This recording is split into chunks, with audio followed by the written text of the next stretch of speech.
Fonseca va pouvoir retourner sur le banc lyonnais. Alors oui, on a tendance à l'oublier, mais il était suspendu depuis quasiment 300 jours et il était obligé de regarder les matchs depuis les tribunes. Souvenez-vous, au début de l'année, il y avait eu ce fameux épisode de front contre front avec un arbitre, un geste absolument impardonnable qui avait donné lieu à une sanction exemplaire. Et d'ailleurs, en revoyant les images, j'ai capté que Corentin Tolisso écarte son entraîneur, essaie de le calmer. Du début à la fin, Tolisso est un capitaine exemplaire. Ce mec est une pépite pour l'Olympique lyonnais. Alors concernant Fonseca, mais on peut pas vraiment dire que ça ait particulièrement dérangé la pratique de son métier. Après tout, on est en 2025, tu peux communiquer avec un assistant qui est au bord du terrain pour transmettre tes consignes. On a même vu certains entraîneurs, par exemple Luis Enrique du côté du Paris Saint-Germain, aimer être en tribune pour avoir un peu de hauteur et mieux réussir à percevoir les mouvements de ses joueurs sur le terrain.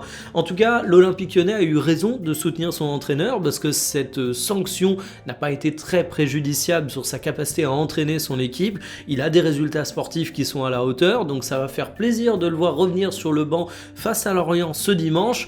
On espère qu'il n'y aura plus dans sa carrière de gestes du style, parce que c'était vraiment pas classe et fallait pas encourager ça. La sanction était importante, mais je pense qu'elle était nécessaire. En tout cas, bon retour sur le banc au coach lyonnais.